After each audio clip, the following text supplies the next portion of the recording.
A little bit more about themselves. CJ will tell a little bit more about them, but I'm also happy to introduce Eric Lindsay, Betty Foote, and Iris Hill.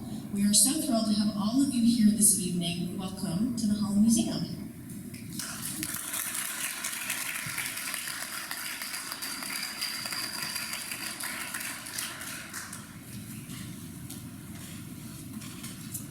I am going to try not to cry.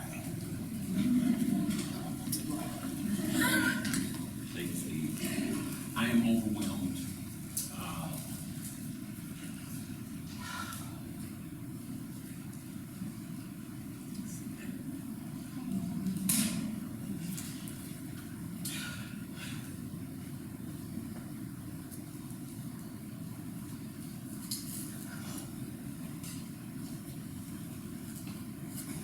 Sorry. Let me tell you what I just put on, get it together. Let me tell you just what I just put on my,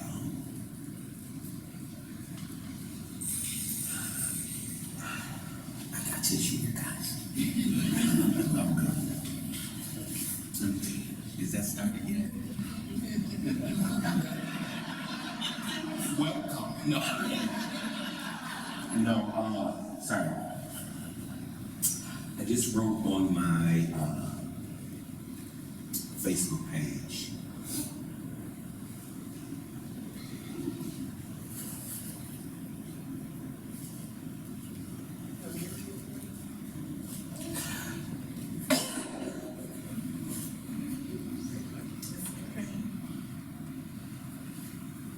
Good evening. I am one of the generations of Idlewild. Betty Foote is my mother. So, Idlewild, Detroit. Is that camp? Tall Turf. Is that what you made me right there? Yeah. Okay. The CRNA, Succotuck Antique Pavilion. The Alliance for Ethnic and Cultural Harmony. Holland Calvary. Is that Tagorn? Reformed. So the Reformed Church, the RCA, Hope College, and so many more, all converge in one place to hear about the place I love, with some of the people that I love. Okay? I got it. You got it?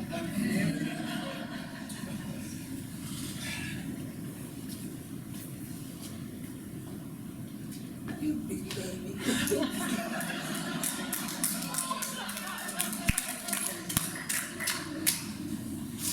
I could not have asked for a better group of people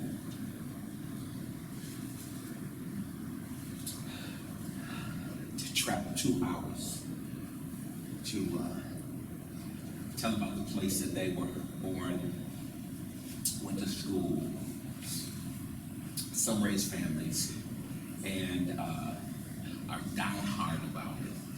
Probably more die-hard than I am. Eric Lindsay is he comes from the Lindsay family, which is a prominent family in Idlewild. His father was supposed to be here.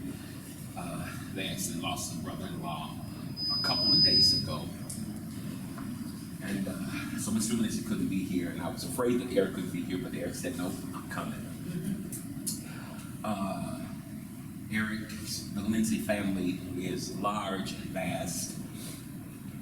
And one of the things that I share about Idlewild when the entertainers left at Labor Day, and the vacationers went back to all around the Midwest, there were a few families who stayed and who made Idlewild great. They stayed and they taught us how to snowmobile. They were fathers and or mothers for those who needed the extra village. They were caretakers and discipliners, and they were empowerers and esteemers.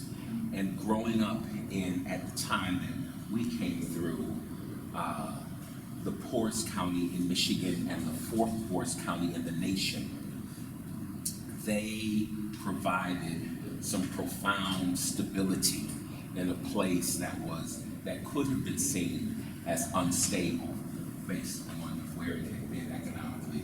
The next one is Iris Hill. Iris, in her own self, actually is my chief archivist. So she helps me collect and archive all of my Idlewild stuff. Actually, she has more stuff than I have, if the truth be told. I actually am her assistant archivist. She loves history. She loves Idlewild. Iris, with her mother from 1984 to 1992, we figured that that's still not, we got to get the right dates because it was longer than that. She was the supervisor of Idlewild, and under her administration, we realized that she has always been a jewel and that we needed to preserve some historical pieces. And so Iris has been under that administration, under that family, and now she stewards a lot of that. Mother Idlewild, also known as Betty Foote. The township, when they made me the township historian and archivist, also gave me the last segregated school. Betty would tell you it wasn't segregated because white kids went there, but it was in the time that it was specifically for the blacks in Yates, in Idlewild. She was one of the last, that's the school that she went to, and then I'm turning that into a welcome center and an archival place, so our welcome is there, hopefully soon. Betty also was born and raised there. Betty's family, her dad, her mom, her siblings, all have deep and wide roots in Idlewild. There are about 5 clubs, I should know this, I'm still on high. There are about 5 clubs in Idlewild. The El Morocco, it is still standing. The Paradise Club, it is still standing. I'm sorry, the Paradise Club is not still standing. The Paradise Club has been raised, but it's actually on the Lindsay Park, which is also, I'll get to that. The Purple Palace, which is no longer there, and Flamingo, which is there. So the El Morocco and the Flamingo are the 2 last standing shells of the clubs that they were. And Betty used to be a cashier at the Paradise Club and was good friends to, back then known as Big Daddy, or Daddy Braggs, Arthur Braggs. The thing that I always, and that's what she holds on to, and that's her claim. I say of the last 2 that are remaining, she is the widow of Phil Giles. So she's not going to lead with that because she's a whole lot more than that. And she is. So this is the group that I brought. I'm excited to have them. Welcome. So tell me this, they want to know so many things, and we got a little bit of time to tell them. Let's go past, present, and then the fullness of the future. Let's talk about past. Tell me your first memory in Idlewild. They didn't know I was going to ask that question. Tell me your first memory in Idlewild. Use your microphone.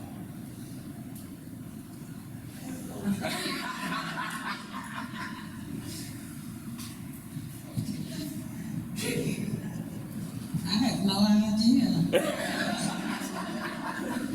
Probably when I went to school, to kindergarten, where I could meet some more children and play. I think that might have been my first memory of Idlewild. Where did you elementary school? In Idlewild, At the Yates School. Tacoma and Baldwin Grove? Yes, and that was from K through 8. And then we went to Baldwin, which is our county seat, for high school. And that was, as my doctor said, Betty, don't say you're old, say you had many birthdays. And so I'm 86. So I graduated graduated from Baldwin in 1955 and left home a couple years later. And what I like about our community, even Baldwin, we are still like a family. When we have our class reunions and all of that, we just hug and kiss each other like everybody's our brother or sister and everything. So that's what I really like about those northern woods that's what we call the woods, up in the woods. And so, that's what I liked about it. And then, of course, then after I became an adult and could go to the clubs, well, first we worked because we earned our school clothes money working in the restaurants and things. And then, when we were old enough to get into the clubs, that was that was my life. I really admired the people that came up there because they were all professionals and basically, and they were kind of like my mentors. Because I wanted to look like her, I wanted to dress like her, and all of that good stuff. And that's really, when I grew up being around that kind of atmosphere, I just loved it because those people were so colorful and classy. They were everything that anybody would want to be. And that's what the credit that I give to Idlewild for me, because I was born and raised there and everything. So I did see the good, the bad, and the ugly. But basically, after I left home, it was all good.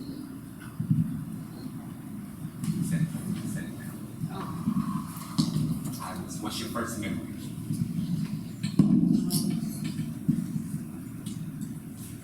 Well, in Idlewild, actually I grew up a few blocks south of Idlewild. And I love that we had a lot of shops and stores and things. Didn't always have a lot of resources to shop in them, but everybody had penny candy when I was young. And so we could always get a little treat here and there. I loved going to the beach and playing in the water. I loved, especially loved when I got old enough to go to the matinee at the Flamingo Club and at the Paradise Club. And we could order a kitty cocktail. And we dressed up a little bit. And we saw the same type, maybe not completely the same type of show, but we saw the kiddie version of the show. And it was very exciting. I loved Sergeant Johnson's horses. We could go there and ride horses on special occasions. There were so many things to do. The main thing I enjoyed too was the education system that we had. Because we had old school teachers, and they were determined that you were going to learn what you needed to know, whether they had to work with you a little extra or encourage you to do a little extra work, maybe. But they really believed in us, and they intended for each one of their students to be a success. And that is something that, as I got older and went further in the education system, that I missed, probably about the time I hit high school. By that time, it was a job for a lot of teachers. But I was blessed to be in that generation where we had, probably right up until graduation, I had teachers that cared about us, about our futures, about our career choices, about us.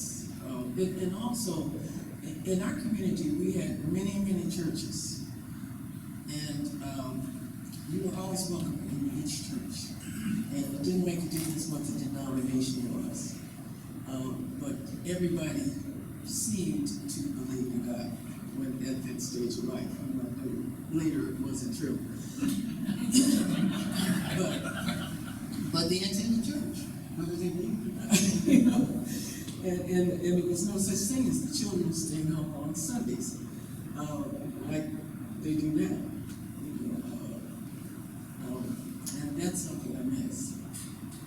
And there was one more point, but I'm going to pass it on. That's it. What do I remember, early remembrance? Being young there in Idlewild, what I remember is the amount of fun that we used to have when I was a kid. The activities that we did in Idlewild when I was growing up was bicycle riding, swimming, and roller skating. Those were the main activities that we did in Idlewild. And being young, and I partook in all of those things immensely. So that was one of the things. Another thing, community. Being young, one thing I do remember is, and I know you hear it a lot, if you act up, any parent could correct you. I lived through that. And the thing is that it totally made me the parent or the man that I am today, that the entire, it really is a village. Idlewild has always been a village where everyone has love for each other. You did not just have your mother, you had all the mothers. And then if there was a dad that was actually interested in young people, which my dad was, he pretty much mentored or took care of all of the men and ladies, because I think we have more female mechanics that can handle a whole lot of stuff better than I can, because they work with my dad a lot. But the parents, the adults in the town took care of all the kids. There was not just your parent would correct you, but anyone who saw you doing wrong and right. And that's another thing. They did reward you or applaud you or celebrate you when you did something good. And I think that's what made our Idlewild such a strong place, is because not only did you get corrected, you also got celebrated. So that's what I remember as being young. So the thing is, what's going to happen in the future, right? That's why you came. I want to give you a trajectory towards that. Talk to me about it. I know some of you are like, no, tell me some more. So I'm going. Ms. Betty talked about the businesses and how she had to work to go to school, right? Before I did some in-depth study and research on there, I would have told you there were probably about 75 to 125 businesses over the span of Idlewild's greatness. Over 300 folks. It blew me away. You've seen the statistics that at one time there were like 25,000 people that converged on Idlewild, if you know anything about that little lake, that, right, and they had to call in the National Guard in a good way, right? And they weren't doing anything, they just literally could not move, right? I'm sure Betty remembers, I'm not aging you, but I'm just saying. I want to be clear about that. 300 businesses. The Lindsays started Blue Ribbon Cleaner, and which is a profound story in and of itself. I'm not going to have you tell your dad's story, but I remember one analogy he gave me, one nugget. He started it in Ludington. Y'all know Ludington, right? You know Ludington. Yes? Ludington, Michigan. Yeah, they know Ludington. They know Ludington. Sister Beach City. He was in the back, and the man came up and said, I want to talk to the owner. So Mr. Lindsay's African American, as you can imagine, and everybody else was not. And so I want to speak to the owner, manager right now. And Mr. Lindsay, who was both the manager and the owner, said, well, I'm not him, but how can I help you? It was funny, and then I began to think like, oh, he couldn't even acknowledge. And it came to me after that interview. It wasn't that he couldn't acknowledge. It was that his strategy, in order for his business to thrive, which it has over generations in a number of geographical locations, he was strategic in his business acumen. That is the nugget. Those are the nuggets that we got from those who decided to, who chose to, in the past, be the village, be the ones to caretake and shepherd, be the ones to mislead John. I didn't recognize this till well after. Miss Lee John, that's not even her name. Her name is Leona Simmons. We call her Miss Lee John, but her name is Miss Simmons. She's first African American county clerk. She left the organ at Tabernacle Annie Church, where Iris is a steward. Every Sunday of my life that I went to the church at 11:55. During the pastor's sermon, to my knowledge, she never heard the full pastor's sermon because she had to open the novelty shop that had been there for so long. Miss Simmons, as well as Dr. America Nelson, who owned at the time Wilson's Grocery Store, which is on the Lindsay Park now, both of them hired me. I didn't think anything about it. It was just my high school and post-middle school years. They were imparting in me, they were teaching me cashier skills, they were teaching me tourism and hospitality, and they were teaching me Black history and Idlewild history. They were esteeming me. I see that now. I mean, literally, I can document, I can write some of the things that they said, some of the ways that they showed me, some of the ways that they corrected me. It was absolutely not like any job that I've ever had, and I've had some good jobs, but it was nurture. It wasn't discipline, it was nurture. This is what I want to share with you about the past. Can we move to the present? Oh, well, the present, What's going I'm on? really excited about the present because we have younger people that's coming in and investing in Idlewild. And I tell a lot of them, because I've been knowing all of them since they were kids, that when the Phil Giles and Arthur Braggs and Leona and all of those people came up there and invested in Idlewild, they were young like you guys were. And I'm so proud to see you come back and still interested in keeping Idlewild alive, because they really are. And I mean, they are young people that were either born and reared there or just reared there, but they have brought their money to Idlewild to still keep Idlewild alive, because they remember the past or even heard about it, how fabulous it was, and they intend to keep that legacy going.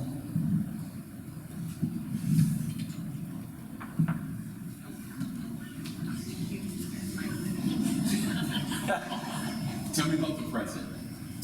The present.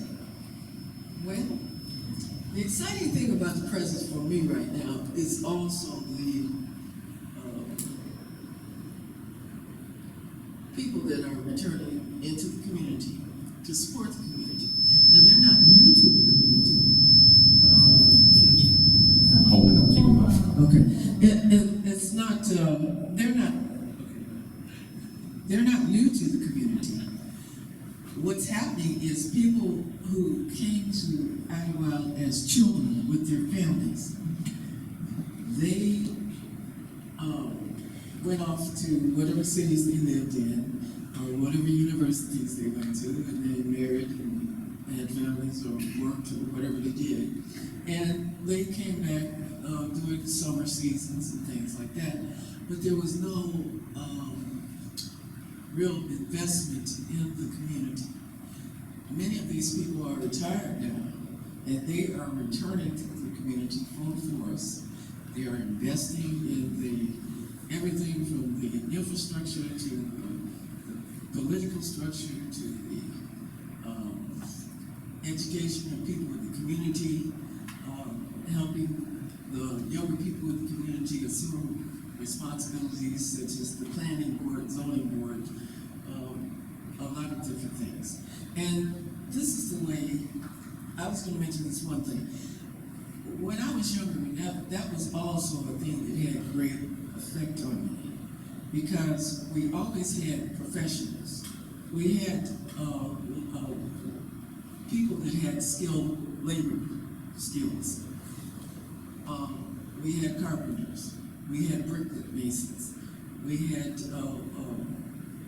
builders. We had people that could build a lawn. We had people, nurses. We had doctors. We had teachers. And we had a couple of senators here and there. It was very important to see those people in our community, because they gave the message that there wasn't a limitation on us. And you know, if you believe you can do something, and you see examples of people who have done this, it means a lot. Outside of those people that came into the community like that, and the ones that stayed, there were a few professionals that stayed, we wouldn't have had that example. And there are many people in our community that would not have inspired to be the great people they became. Again, speaking about the future, I have to give so much homage to the past, because right now what I do, I produce shows. Fashion is my love.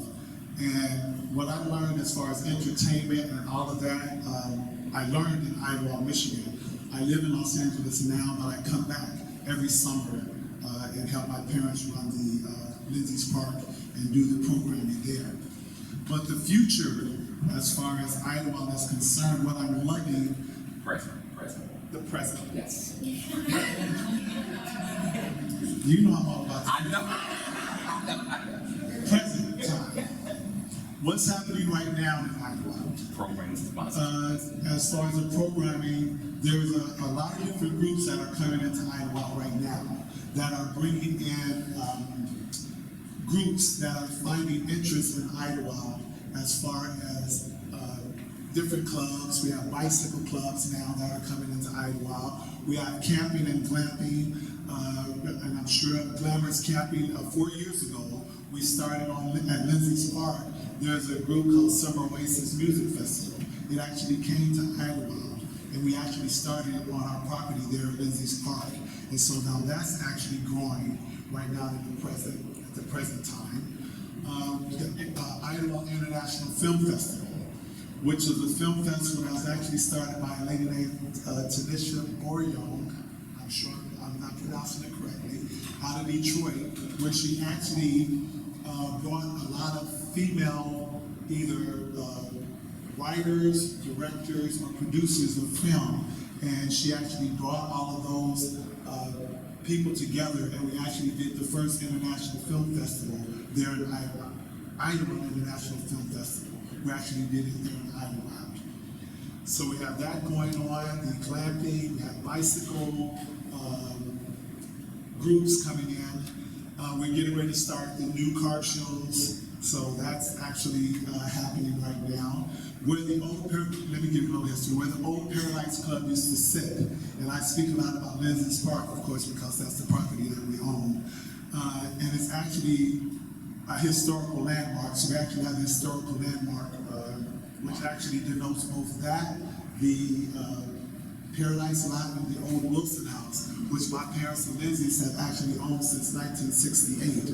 And so we're actually promoting that and keeping that going. So as far as present time, we are still maintaining that property. A lot of those events that I spoke about is actually happening between Lindsay's Park, Williams Island, which is a complete island that's inside of Idlewild, which I think you have part of the display here.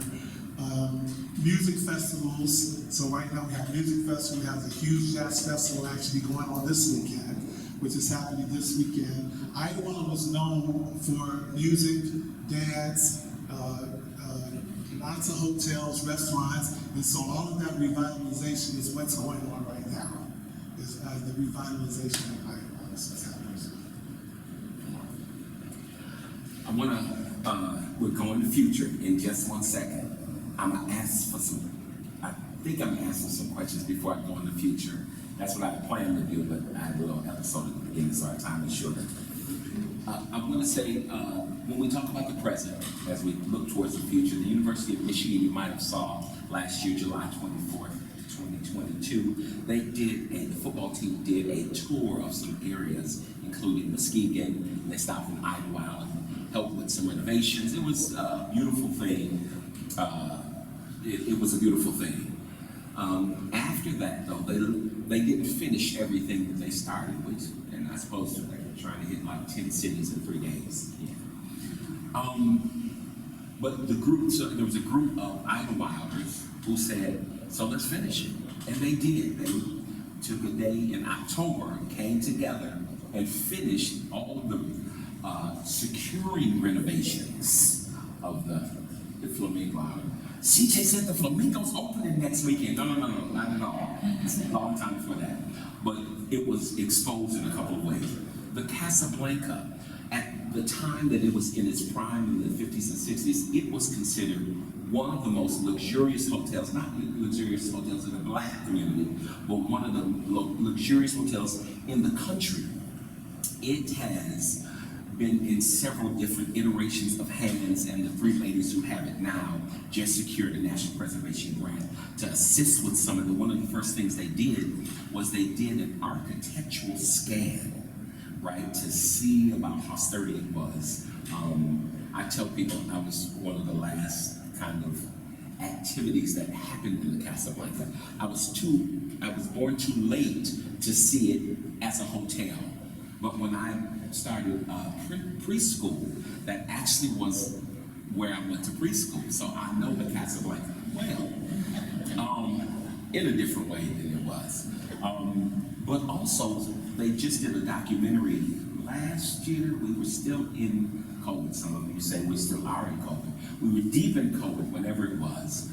And they did a documentary, the Discovery Channel, Strange Paranoia or something.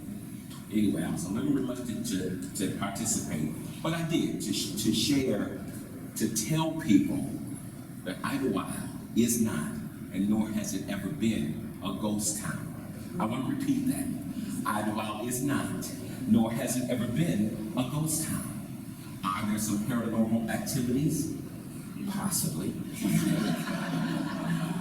If you go to one of the churches, there's this Holy Spirit thing that you out.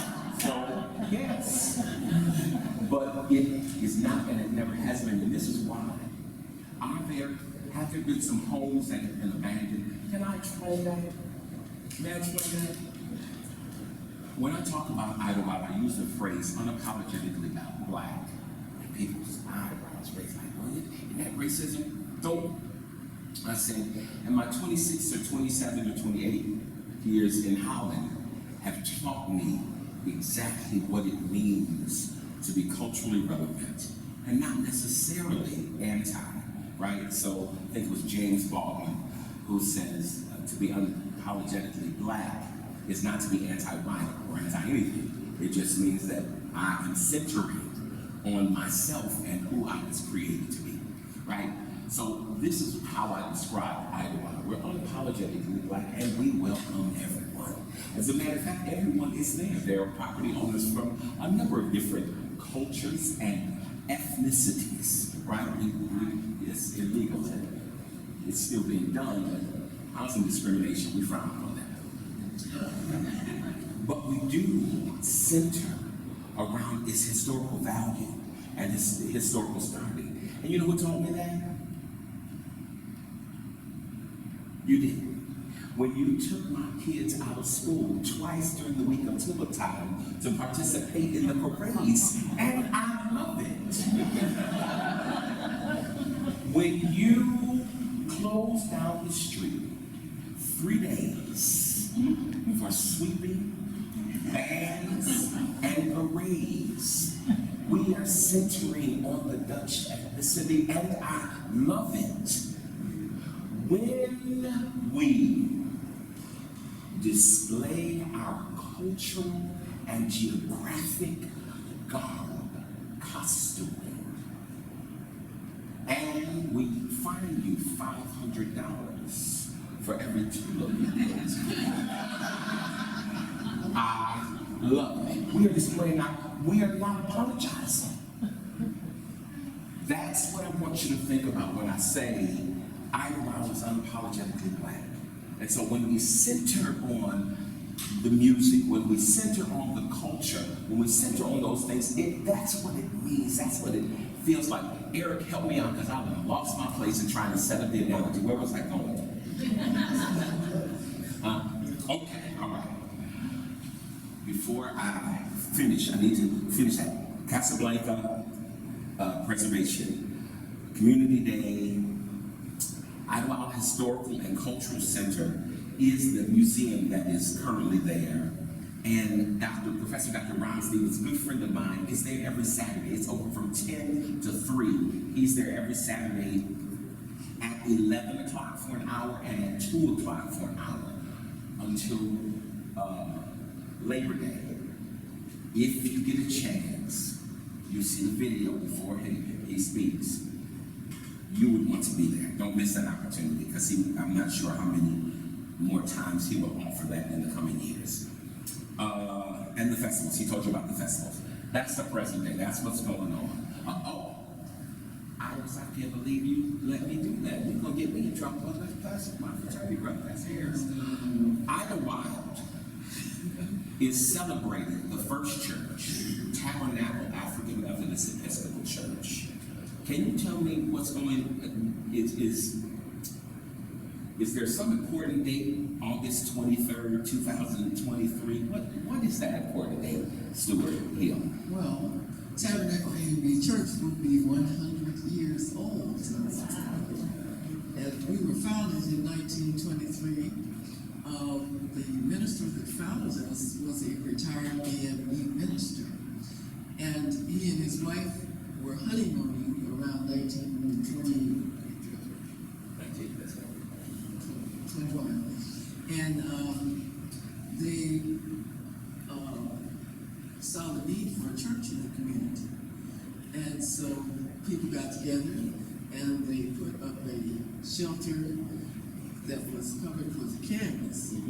And during one of the winters, I think it got 1928, okay, it got destroyed.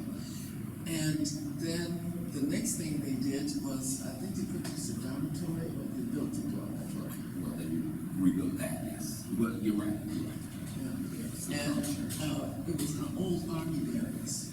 And you can still see the shape of it inside the church. And that's what they used for the church until about 30 something. Then they moved from the Essex area. The church is facing Idlewild Boulevard. The parsonage is facing Essex Avenue. The church facing this way. The parsonage is on this way, and the original church used to sit next to the parsonage. So they moved the church. They built the foundation, moved the church from there, and placed it on the foundation. Bricked it in, put the structure around it, and that is the current church. The other thing that's happening with our churches in our area is we have very small populations in most of the churches, and we are coming together supporting one another. Whatever they do at the other churches, we participate in. Whatever we do at our church, they will come and participate in. And that way, we get the full fellowship. In fact, we get a little extra financial support here and there, and it goes back and forth. It's not a one-way street. And we get to be together. It's nice when Christians have an opportunity to be together. This particular weekend, we're having, once a year, we have a service in the park. So, for people that maybe don't want to come to church, or whatever, they can hear something outside, or they can drive by, or they can just sit in and join us. Next weekend, we're going to support one of our fellow Baptist ministers who comes to our church regularly and supports us. So there's a renaissance going on in Idlewild in more areas than just the tourism and cultural things. Thank you very much. let's talk about the future.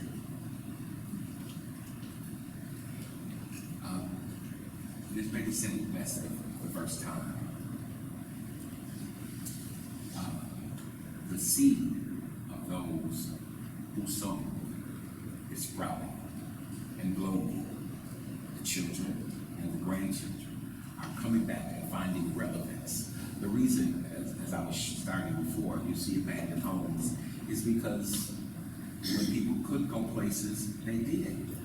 They did not want to sell their property. And they would not tell you this, but they were concerned that it would become gentrified. And so I won't sell it. I will keep it, and I'll pay the taxes, and I'll go to Las Vegas, and I'll go to Dubai, and I'll go to Ghana and other beautiful vacation spots. But I will still keep it.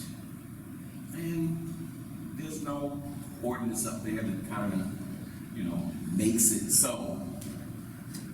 So that's why you see some. It's never been a ghost town. That's where I want to come back to. The quilt that you see in there is from Virginia Gray.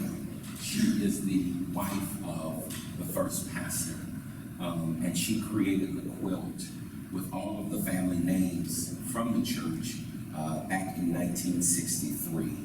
If you get a chance to go see it, it is profound. It's still profound to me, and I grew up with it in the basement on the wall. I clearly remember it, and it still has prominence with me. Let's talk about the future.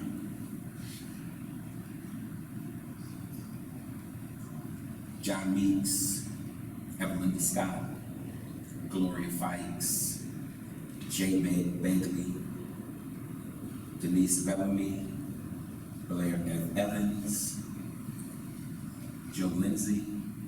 There are iterations of people who have either come to Baldwin or have stepped up out of Baldwin that have taken their 401ks, their resources, and they have purchased mega plots. They've tried to restore, and so you've seen since the 70s this emergence of what seems to be an ebbing and flowing of a renaissance, right? And it's for these people who have just loved how Idlewild nurtured them, loved how Idlewild loved them, and they were giving literally their all, their money, their resources. I just remember Mother Scott in the Idlewild Party Store, which was Lee John's novelty shop, selling, she was selling a whole bunch of stuff, right? Party store stuff, what you get at the old South place down from South Kentucky. I can't think what it's called. Anyway, party stuff. But she was making homemade yeast rolls. And those homemade yeast rolls were the best thing ever that has ever come out of that store. She was giving of herself. She sold beer and wine and Reese's and all the other stuff. It was this extra stuff, right? Pies and cakes, and she's profound in that. These people have given themselves and their money to that. This is what you have heard glimpses of for the future. You're right.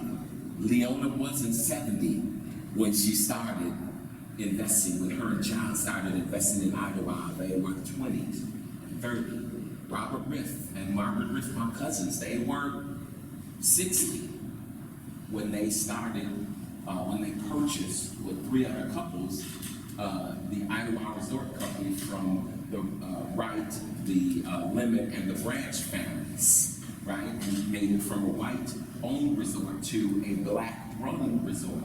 They weren't. That's the same thing that's happening now. Watts Enterprises, Boys to Men.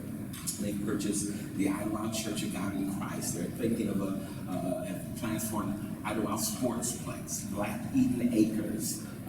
Deb wants to put together this beautiful mega camping campus somewhere in the township. Lindsay's Park, they hold dear to the old Paradise Club and former Wilson Empire, including the Lodge, the Paradise Lodge, or the Manor Hotel, or the Heartbreak Hotel, whatever you want to call it, whatever iteration of what it was, it's the same, right? And the future is in the Nichols' hands. Kenny Nichols, Floyd Brown, Attorney Brown, Reggie Fox, retired NBA player. The Watts, in the hands of the Teen Center, who are doing youth ministry, Kyron Carmen Grier, in the hands of Makayla Evans, who right now is in a battle with cancer, but is winning. It is in the hands of the Lindsays, who provide entertainment Thursday through Saturday, almost year round. Whether it's outside or inside, whether it's exercise or whether it's paint, paint puff, I don't want to get in trouble. Sipping paint. Line dancing, right? Whether it's Grier World Cultural Communication with their music scholarships or their historical musicals on the 26th of August, which I want to see you at. Their Idlewild excursions or their Grier Music Fest, which is always the first Saturday in July. There are people who are currently investing for the future. And I'm excited that also the local governance is looking towards that. They have updated, are in the process of updating their ordinances to allow for things that had not been allowed for before, which will have the potential to expand what happens. They got much to say. You got many questions.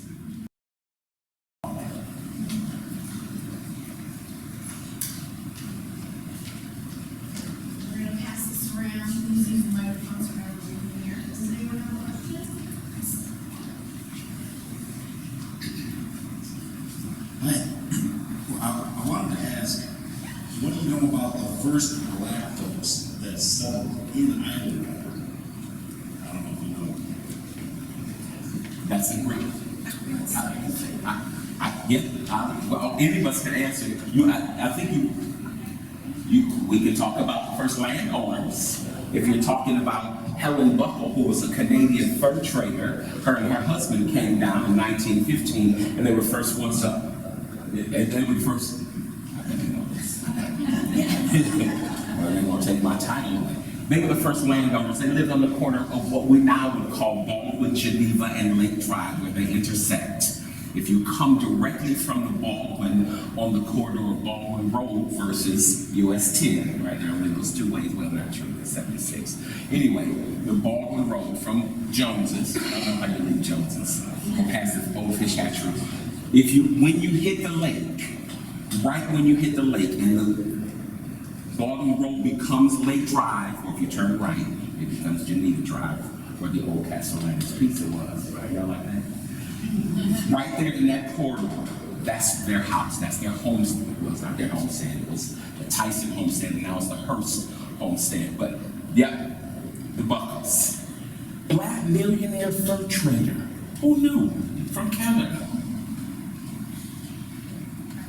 I was going to say, if you come a little bit after that is when, like, the Wilsons and so forth started selling land to the different people from Chicago, Detroit, all the different places, Cleveland, and that's the properties that my family owns now. So, absolutely, that's the question. The exhibit outside mentioned that Idlewild was also at Chautauqua. Would you elaborate a little bit about that? It had that was a pageant. Actually, there's video footage. There's video footage of the Chautauqua. There's actually, I was telling you about, what's her name? Makayla Evans, who does historical Idlewild tours, hits. She actually does a current day, what she calls it Chautauqua, but it is more like a jazz festival tour, farm to fork kind of thing. But then what they were doing was a pageant. It was absolutely a pageant, and you could see the ladies in all of their wildest. That's not my words. That's not my words. That's folklore. Actually, my uncle Helen said, she said, I think men are idle and the women are wild. She said it. I didn't say it. She said she is the millionaire fur trader from Canada. All you Canadians. So that's what that was. And like I said, we've got footage of that, black and white footage.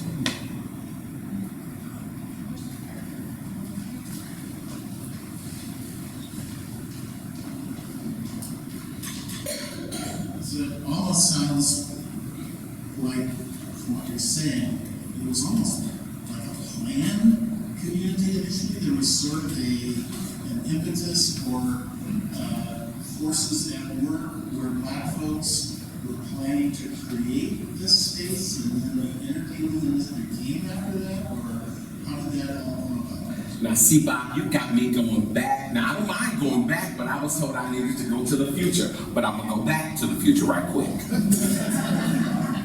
Right? It was started by 3 white families. Specifically, White Cloud and Nuevo. As a matter of fact, when you come and hear, where's the brochure? When you come and hear Professor Johnson in his talk, I'll be there too, he actually has, I'm hoping he'll bring it, the KKK card of one of the founding couples. Yeah, he got it in auction. We went back and forth because I told him, I need to have that because this is who I am. And he said, I got it because this is who I am. And so I just let him keep it. So, but let me give you the skinny on that real quick. It's not that they love blacks. It's that at that particular time in White Cloud and Nuevo, the prejudice of choice were Catholics. I'm sorry, brothers and sisters in the Catholic faith. I'm just sharing history. And so that's what their energies were focused on. And their energies for the hatred of blackness was less than their energy for the love of green. Right? And so they could have within them this dichotomy of a disdain for the people that could make them rich. And they used Leela, they didn't use. They hired Leela and Herman and Robert and Margaret, my mother's cousins. They hired them and 2 other to go out to where you're from. My cousin Robert was a realtor. So we want you to sell to middle and upper class blacks for this luxurious vacation in paradise. Welcome to paradise. Right, no, it was not. It was intentional. It was strategic.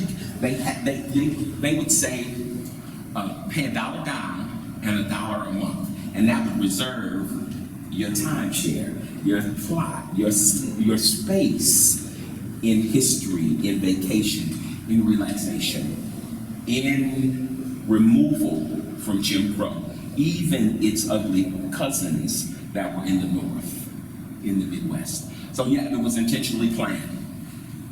And then so, like I said, to these same people, Wilson Riffe. Thank you. Mm-hmm. Before we take the next question, I'm just going to interject. So the brochure that CJ mentioned is on the table as you're leaving Sparklight, which talks about upcoming programs connected with the exhibition. So 2 programs in September by Professor Fred Johnson at Hope College, and a program on the music and performers of Idlewild.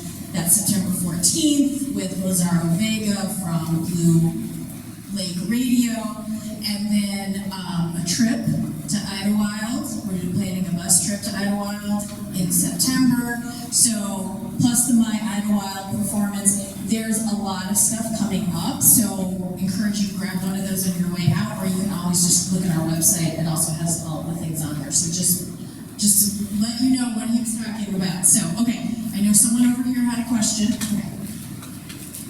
Yeah, we visited Idlewild a couple of times, and the last time we spent some time looking at some of the deserted buildings, and especially the one music hall where there were some fantastic entertainers apparently came. Can you comment on some of the really big names. I mean, we were able to look in the windows and see the stage and just imagine, the performances there. Who were some of the really big names that they got to come? So I'm going to give you that because we're friends.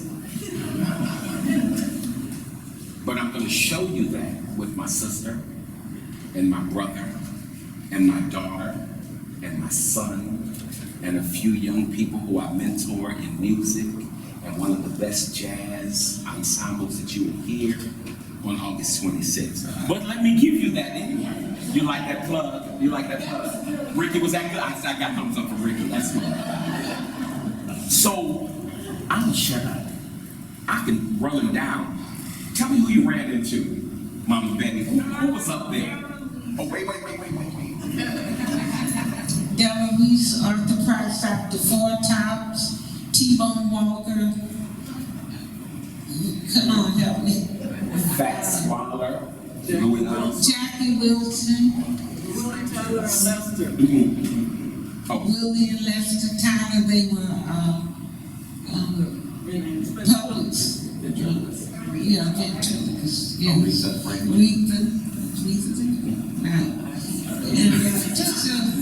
And see, I'm having some senior moments too because it's been a long time ago.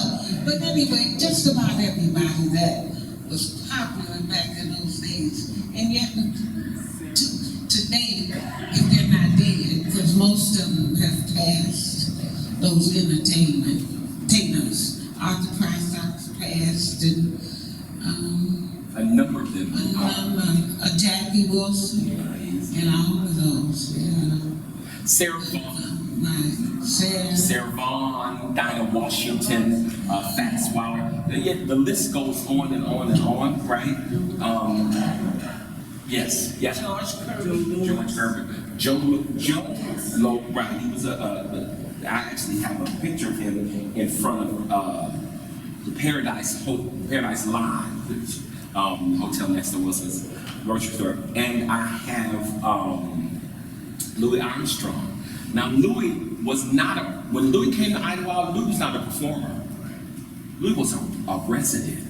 Like, his family still owns their house next to Paul Collins. You know that name? Paul, the famous painter, you need to know Paul Collins. If you don't, go to Amber Grant. Anyway, Paul's mother, a good friend of mine, she rest in peace, and Paul's sister, and all, I grew up with them, right? Miss Collins, and Louis and his wife, it's actually his wife, but they both did, and they neither one of theirs, but that's where they live, right down the street from us. You could. It's really neat that those of us that live in Michigan and Holland are learning about this. Are there other cities, are there other places in the country where the similar kind of interest exists? Woodland Park. Woodland Park, Michigan. It's about 18 miles from Idlewild.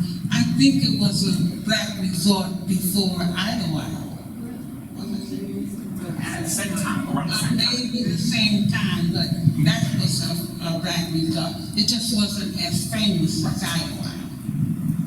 As a matter of fact, Yvonne Woodard, who is Malcolm Little's sister, owned the store there. You know Malcolm Little, don't you? You know him as Malcolm X, right? Yvonne was his sister, good friend. She actually, and his descendants, his great nephew, and people are still there. Stephen, if you want me to bring him, Stephen here, I can. So to answer that question a little bit about other places, Professor Johnson will be talking about that in one of his programs, the second of the two programs. I have a question about the music. What came first? I mean, was there a promoter in Idlewild that started bringing the entertainers? What was it because it was such a great haven for black folk that entertainers that were black felt comfortable and started performing? What was the... Before Miss Becky grabs the mic, let me say this. I'm going to take you even a little further back than that. What came first, the chicken or the egg? Actually, the chicken was not the music. The music was at least second or third. When we say resort, We say relaxation, we say rejuvenation, we say rest. We say a reprieve from Jim Crow, right? So it was about the Manistee National Forest. It was the birds and the trees.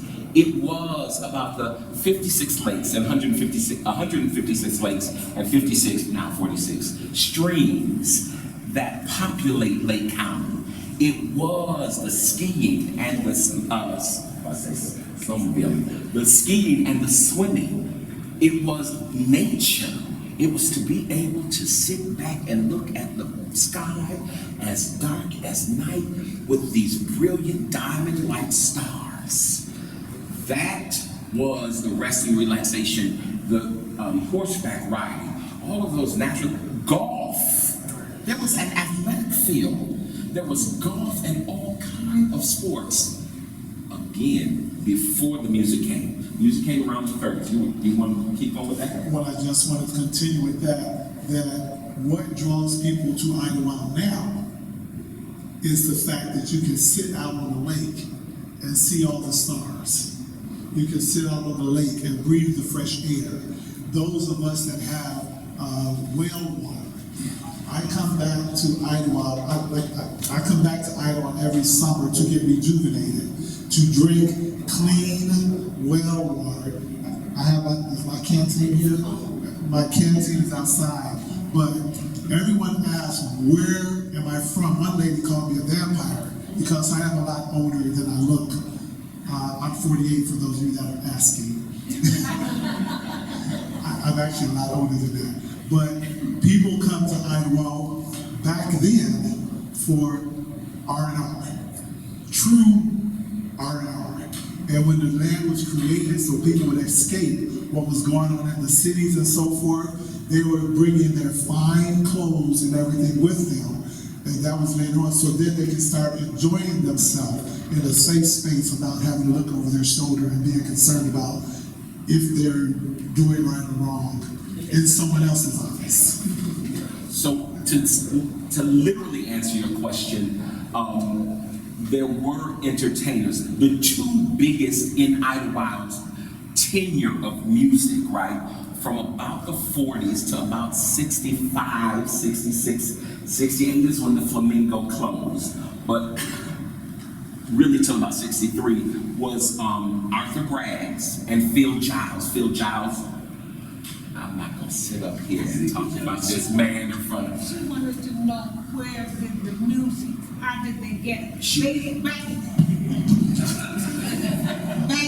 At that particular time, they had booking agencies, and that's where the club owners hire their entertainers from, because the entertainers had to go through booking agencies, and they all had to belong to the union.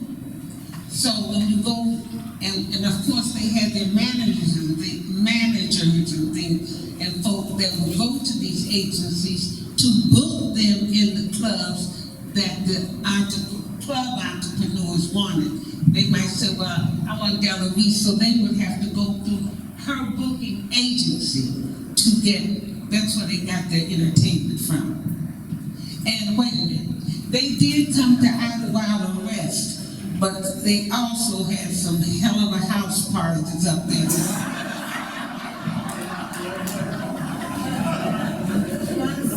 They were in the Green Book. Yeah, the So Green they were also, so Idlewild was also listed in the Green Book, which gave, so if you lived in California or Chicago, those other places for African Americans to visit, and you see this resort, you had to go through the Green Book to know that it was safe and that you could stay, because when you're traveling and there are hotels, you can't even use the restroom and things like that, coming from the Midwest and coming from the South, you had to get the Green Book, and Idlewild was listed in the Green Book. So that's another reason too. Heavily dominated in the Green Book. I was surprised each of the years. I think I had about 6 or so Green Books. And I was like, I didn't even know that existed. I never heard about the Green Book until about 6 Well, that's because you are the Green Book. You I'm serious, right? You don't need to know about it. You are the Green Book. One other thing, and that was an important point too. We had our own fire department. We had our own police department. We had the first African American mounted policewoman worked in Idlewild. Lived there, owned a home there. Her husband drove my school bus. In the U.S. In the United States. Not just in Michigan, but in the U.S. Yes. Patricia Hoskins. Yes. And her husband, Paul Hoskins, drove my school bus. He also was on we had an Idlewild volunteer fire department. And if your house caught on fire, they were going to come put it out. Self-determination is a very important part of being an American. And if you don't have self-determination, technically, you may not be an American. You know, so in order to be a part of the process, people have to have some governance over their environment, at least their immediate environment, you know. And this was one of the blessings that we had in this community also, was having people that we could count on. If we had to fire, those guys were going to get it out. You know, if we had a forest fire, they were going to cut it off before it got to your house and burn it down. You know, the Idlewild Fire Department started the ambulance service in Lake County. There was no ambulance service. Black people didn't even want to go to the hospital because the funeral director would take you to the hospital in a hearse. And believe me, it wasn't just us. A lot of white folks didn't want to go either. Talk about trauma. If you weren't having a heart attack or trying to go over there in a hearse, you could be having a heart attack. So, you know, you're probably trying to get right with the Lord on the way. You know, so the Lake County was able to take over the ambulance service. It went from the Idlewild Fire Department to a lady called Nita McGee. Then it went to Lake County. You got your answer. But before that, like I said, you were riding in the back of the hearse. The same one they picked your body up. It's the same one they took you to the hospital. It's very hard to get patients to go to the hospital in a hearse. You know, it's just good. I love to see the policemen. They had full uniform. There was no doubt that who they were. You know, they weren't just wearing their street clothes or something. And I loved having the authorities in the community. I love having our board members and people that look like us. You know, it wasn't that I don't like people that don't look like me. It's just that it made everyone feel a part of it. You know, where in Detroit or whatever, Memphis, whatever, you couldn't feel that way. You know, and it was just a blessing to have that experience. And so many people couldn't have that experience until they came to Idlewild. You know, I participated in a documentary with Arthur Tay, television out of Europe. It's the PBS of Europe, out of Paris. And it was specifically about Idlewild. And she said, you know, one of the things that I find fascinating is that you had a church, because she knew about it, she had done the research in it. She said, and you were like one of the first black resorts that established a church, because resorts are to go to and come from. They usually don't stay and establish communities. They were safe havens from where you were from. She said that was the significance. So when she talks about our own fire department or our own constables, and at times many deputies. I have a picture with about 20 deputies, Idlewild deputies, or they would be Yates deputies, I guess. We had, at a time, Idlewild was self-sufficient. We did not have to go to the county seat. We had gas, we had everything you needed, you could get right there. Less than 300, talk to me. Hi. Two different subjects. There is a movie called The Green Book. It came out several years ago. It's about you know it. So, and it's, I think it's somewhat of a true story about a musician, pianist, right, named Don, and I can't remember his last name, and his chauffeur, and what they had to go through. And they had to use the green book whenever they traveled.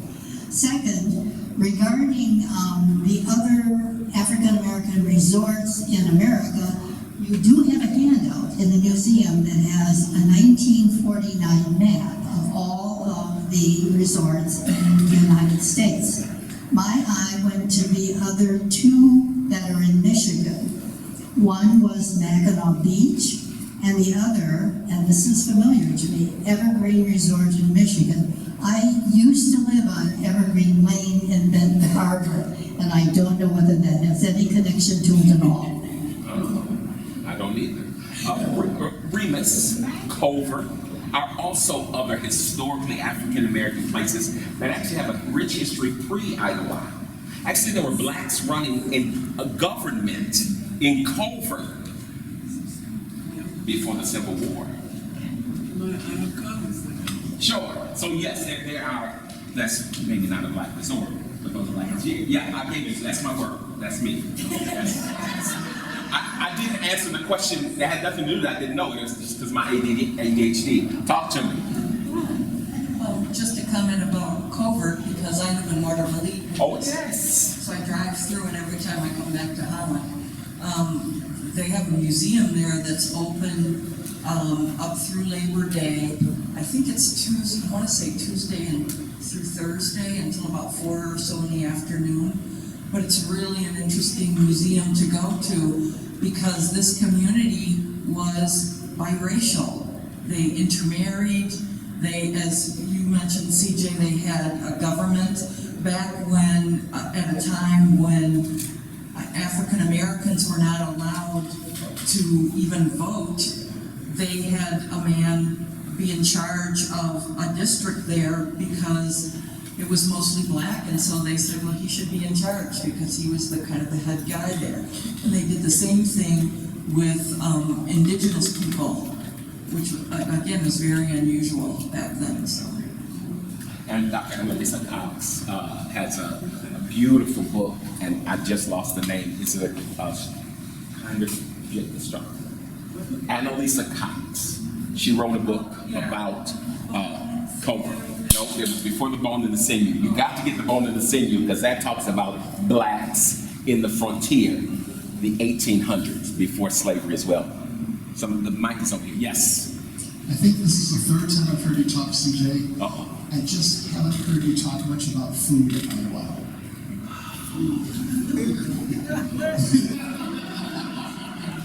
So I have a note on my phone that tells me I have a hard close in a few minutes.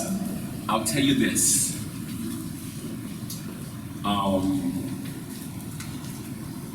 The island, it's difficult to see this when you come here, if you're able to come over here. Crooked Lake, which was renamed to Idlewild Lake, is where I live on. Paradise Lake, which is in the Paradise area, Lena Wilson, the Lindsay clan, that's not what I want to say. Thank you.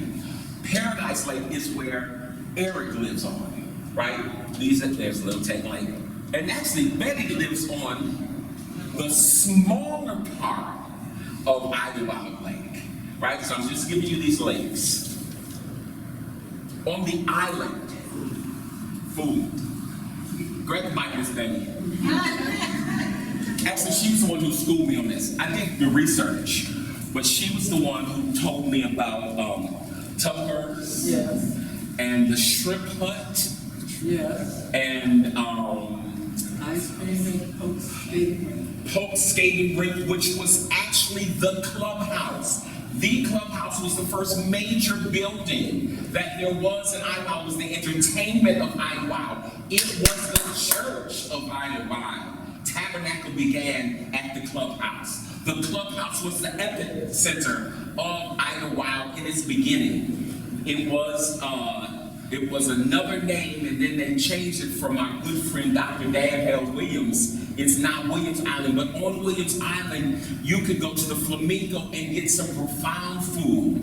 You could also, not the Flamingo, the Bar Grill. Just go ahead, talk to me. Gladys. Charles Grill. That's it. Was having a place with fries and stuff like that. Then they have other people that rented land and had a shrimp hut, they had barbecue, they had hot tamales. Now, aside from that, a lot of the women that had nice homes and all used their homes for restaurants. They had a private dining rooms, and also they cooked out of a lot of the homes up there. And I mean, you talking about soul. It was really some soul cooking. And I mean, a lot of them had, in their homes had food, what's your name?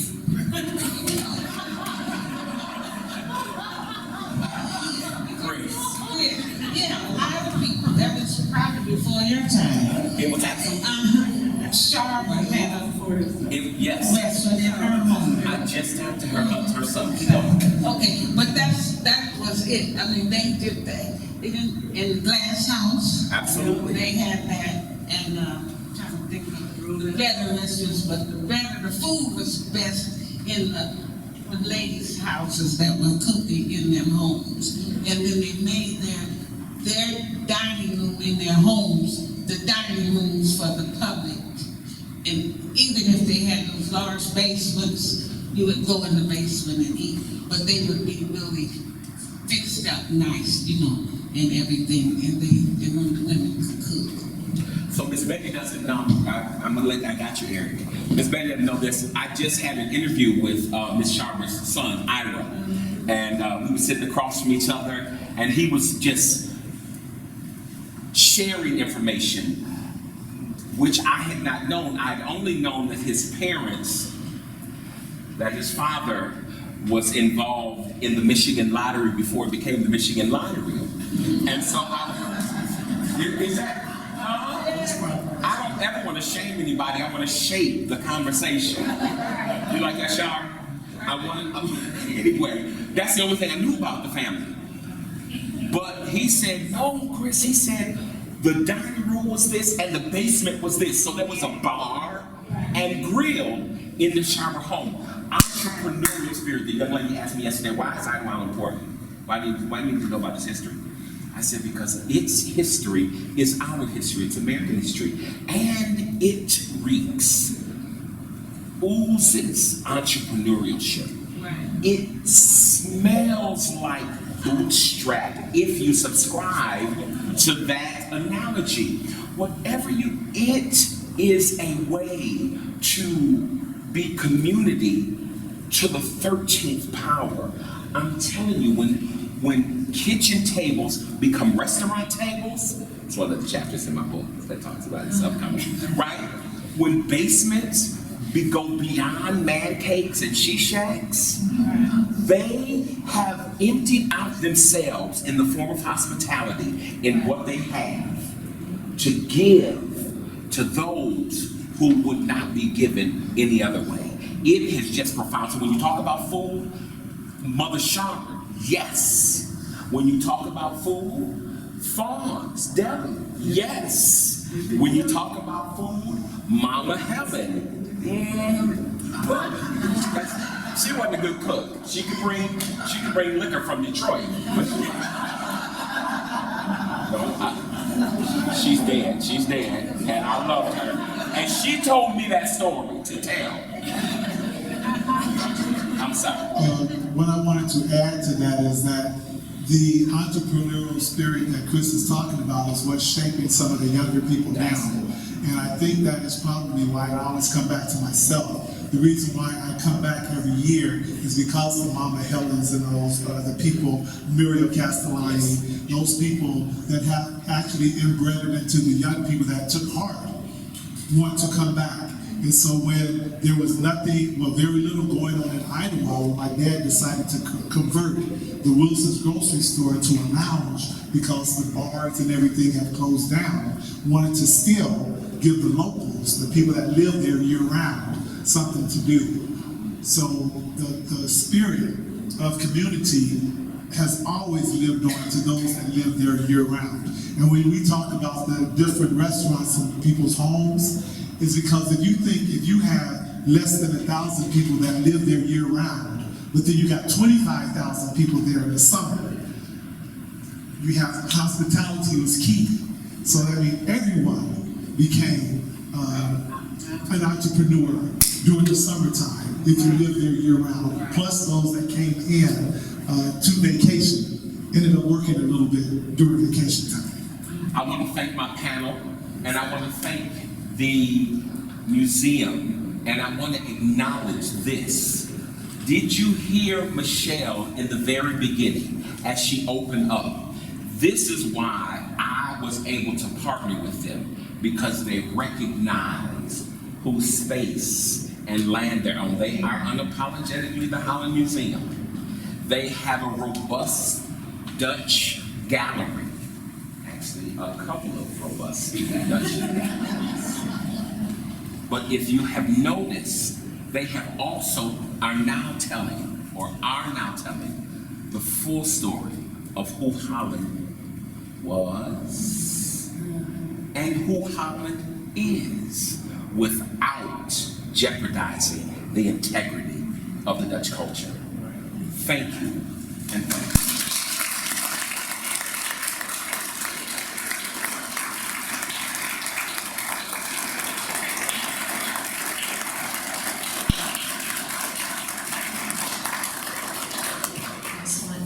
And I do want to say thank you to all of you. Thank you so much for being here this evening. I know I learned so much, and I laughed, and it was just amazing. So thank you all for being here, and thank you, CJ. Again, we'll see you later on, but thank you all for being here this evening. Please come back and see the exhibit. Come to the other programs. There's so much more to share, and have a good evening.